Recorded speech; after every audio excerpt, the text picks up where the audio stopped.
When the super rich buy toys, money is never an object. But they forget, what goes up must come down.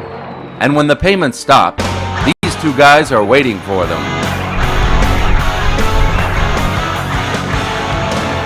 Meet Ken Cage and Randy Kraft, repo men going after the rich and famous. We have the repo guys down here. Combined, Ken and Randy have repoed $1 billion worth of planes, yachts, and helicopters from the rich. And they are not stopping until they tally $1 trillion. Follow these bounty hunters as they track, identify, and snatch toys from millionaires who have stopped paying their bills. Behind! I got you already. I'm one down. Let's go. Take possession, Let's get rock, guys. We gotta get out of here. get it running, and get away before the owner causes trouble. Push it. Call the bank. It's been repossessed. Ken and Randy are a killer repo team. That's more of these things in your head. I'm a legend. Ken is the owner of the International Recovery Group. If you don't get this thing out of here, we're gonna make nothing on this case. It's his way or the highway. Chase, head up there. Get that line. But he needs Randy's fast talking, I do have the right to take possession of the collateral. It is now my collateral. lock picking, Hey, I'm in. and muscle I will stand in front of that and you'll run me over to get in front of that plane. to keep the crown as repo kings. Dude, go. Kids are already getting pissed off. We gotta get this freaking boat out of here, like, now. Be quick. Time's up. It may look like stealing, They want us for trespassing. They're dying to get us. but it's legal. This job is filled with high adventure and raging owners. And no matter the danger, Ken and Randy have seen it all. To be the best, you gotta beat the best. That's how I do it, man. Well done.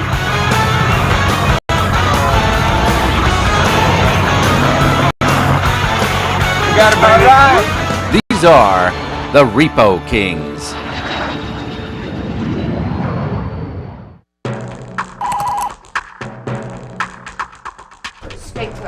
Glinda is IRG's office manager, and she's the central point in the operation. She organizes the repo orders and calls Ken and Randy in the field with the information.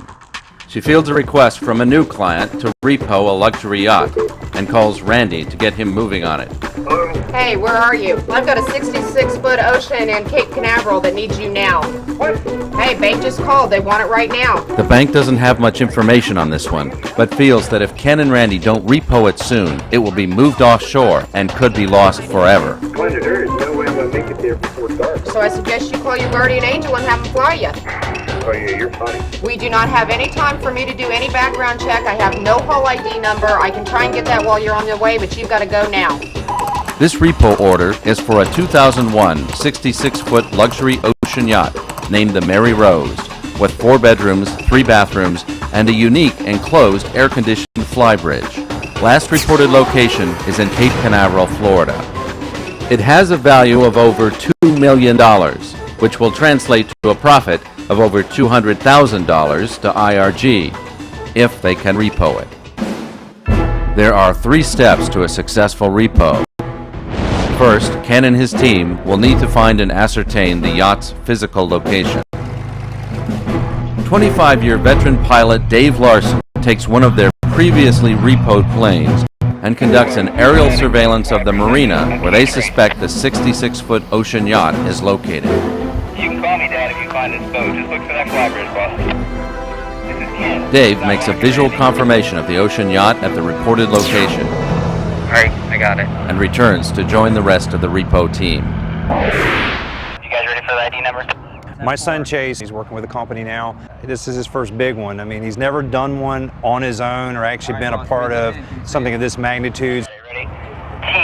T476U67801. Is that it? That's it. That's the boat. Stay close by. We're gonna head in. That's the boat. They have now accomplished step 1 of the repo, identifying the asset. 10-4. You're gonna call the police then, right? The second step to a successful repo is to take possession of the asset. Hey, I need to call in a repossession. This is legally accomplished by contacting the local police for a case number. We got to get a case number. Without that case number, you're kind of null and void. If we don't have that case number and the police were to be called out, could potentially be arrested for grand theft. We're picking up now, so I'll use your time in the CAD system as my repo time. No, ma'am, it's an involuntary, so the debtor's not aware. I'm sure he will be shortly, though. Listen, I got 11:52, okay? They're going to call. As soon as we walk through that gate, they're going to call the owner. He's at most 20 minutes away. So we've got till 12:12 to get this thing moving. You got it? You ready? We got it. Let's roll. The third and final step to a successful repo will be to transport the asset back to their secure location. Is this Cito in Cape Canaveral? So Ken contacts a sea towing service to meet them at the slip. I can't get the motor started. Anybody here? Once aboard the Mary Rose, Ken and his team must gain access to the cabin in order to verify that the vessel is unoccupied. What we got up there, Dave? Anything? This is where expert lockpicking skills come into play. Hey, come in. You in? Yeah. They have now accomplished step 2, taking physical possession of the asset. Anybody in here? No, it's clear. Nobody's on board, so we're good to go there. Ken checks the status for the arrival of the sea tow he's ordered. Hey, this is Ken. Hey, you having trouble finding us? Standard procedure for transport in a boat repo is to have it towed by a water towing service because it's much faster and eliminates most dangers involved in the process.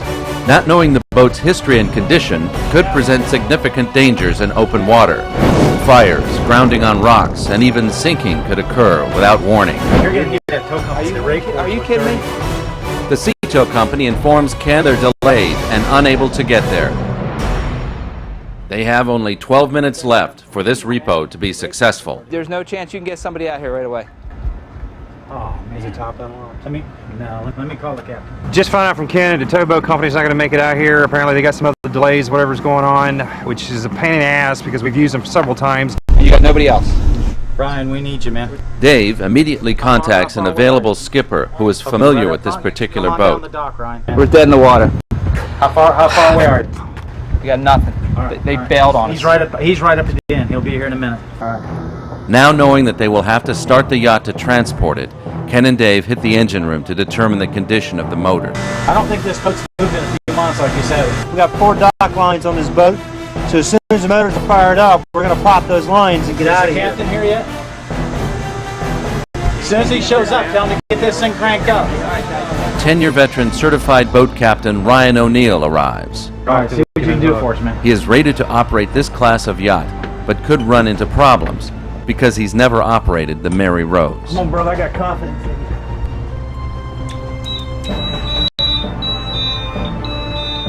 Man, these voltmeters are real low.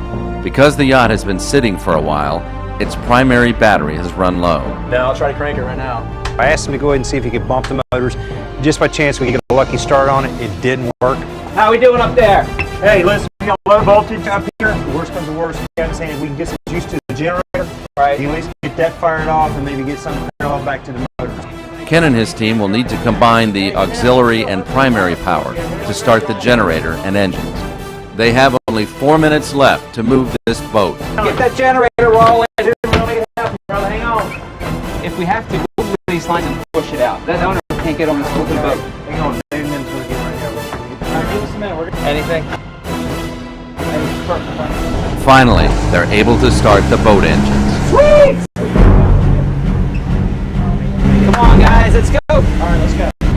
Brandon, we need lines on there. Chase, head up there, get that line, Dave, quick. that hose right there. Dave. Hold tight for 1 second. Wait till he gets his motors fired. Come on. He's cranking. Hang on, buddy. Come on, man. Hurry up, Randy. Seriously, he's coming, man. Just chill, but we're going to get it. You know, Randy's telling me to calm down, and that's bullshit because, yeah, we got a lot on the line here. It's a $2 million boat. It's a new client. If we don't get this thing out of here, it's a black eye. We're going to lose the client. We're going to make nothing on this case instead of the $250,000 we could make. That, I mean, we got to get out of here. Dave, how you doing? Dude, our 20 minutes are up. We got to roll. Chase, be quick. Time's up. Come on, Chase. You behind. I got you already. I'm 1 down. Let's go. I don't know why Ken's freaking out over this. We've done a million repos over the last several years. I know this is a new client. I know this is important to him, but you still got to take them one boat at a time. All right, one. Dude, go. Dave, you got this? You got a boat? Hustle. I got it. Good to go. Fired up. Come on, man, let's do this, baby. Come on now. Come on, come on, come on, come on. We clear? Clear. Clear, roll. Push it, we're good. They're away from the dock with 21 seconds to spare. Owner's here. Haul ass, man. Yeah, there he is. There's the owner.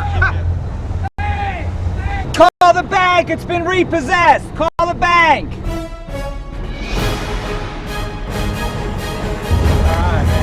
Ken and his team have now accomplished the third step of a successful repo. Transport of asset for a net profit of $200,000 on a $2 million boat.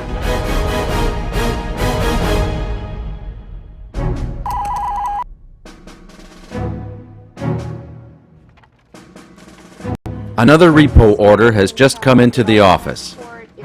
Glinda has just received a frantic call from the bank with a time-sensitive airplane repo worth millions.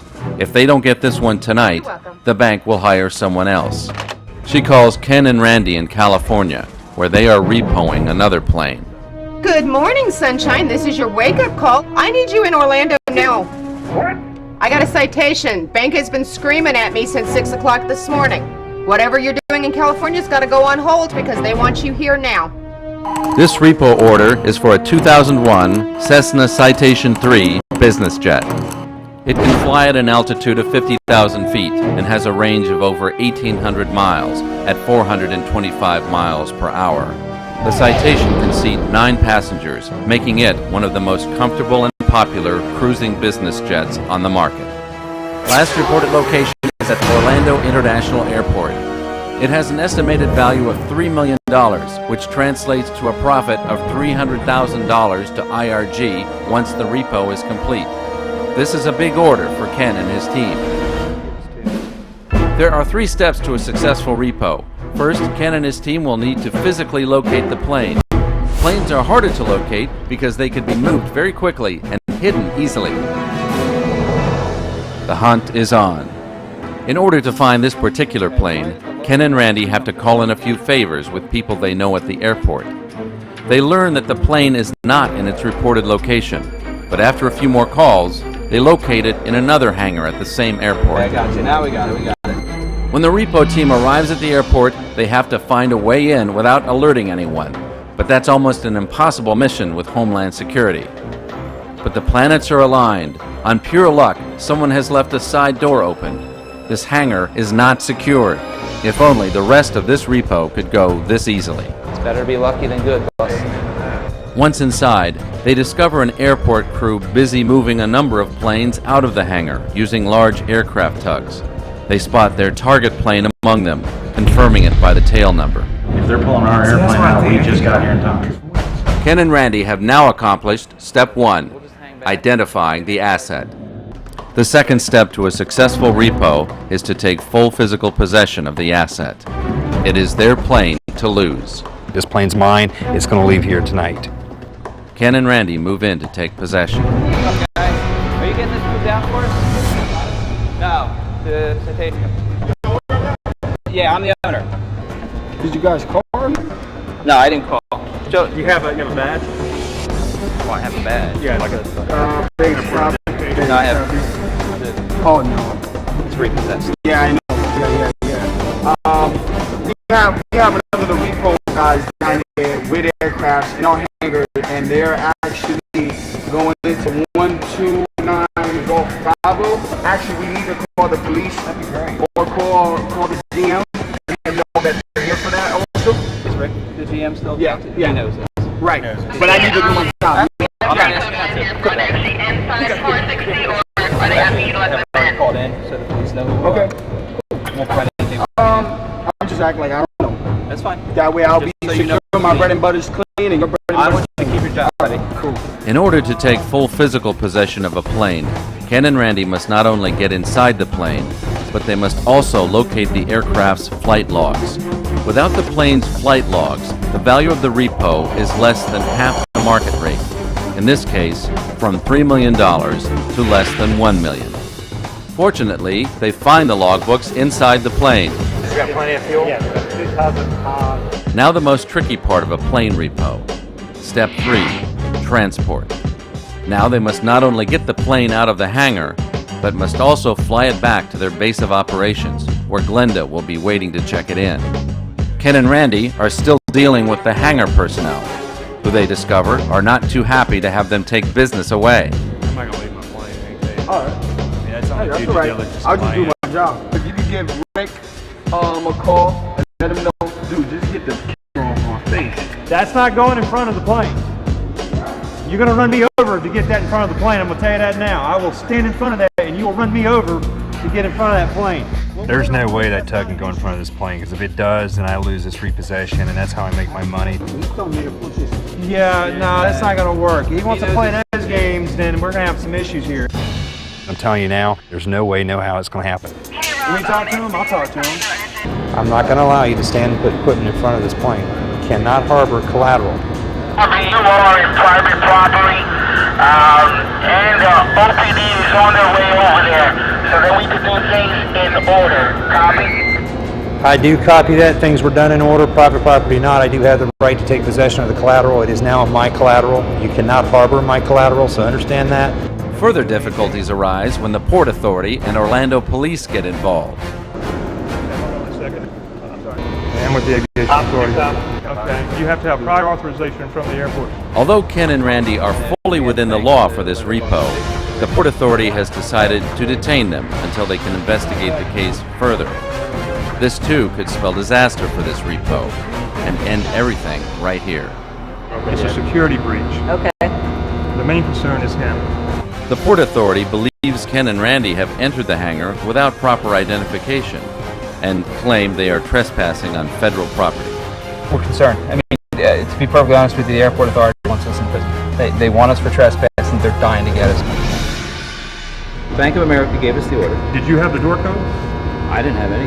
So the door was just open? The door was open. We walked right through the door. Yeah, I walked through 3 times. Once the Port Authority realized Ken and Randy have not broken the law, they let them claim their asset, but give them only 10 minutes to clear the airport's airspace. The airplane looks structurally sound. We've done all the pre-flight, but it's an unknown airplane. Until we get up to 1,500 foot altitude, we have no idea. Although veteran pilot Dave Larson has piloted a Citation 3 before, flying a plane without full knowledge of its history is very dangerous. We're in your airplane. We had a few hurdles that we had to overcome, but we came through it unscathed. 85% of all aviation accidents occur during takeoff, and both Dave and John must give their full attention to the plane and its checklist in this crucial moment. One small problem can result in catastrophic disaster. We're clear for takeoff. Ken and Randy are not out of hot water yet. Airspeed's alive. They still have to get the Citation in the air 80 knots. 90 knots. and above 1,500 feet, the altitude threshold where most accidents occur during takeoff. Holding 1,500 feet. 1,500. We got it. Once they get above 1,500 feet, they can celebrate a job well done. The third and final step is complete, and they have made a $300,000 profit on this $3 million jet.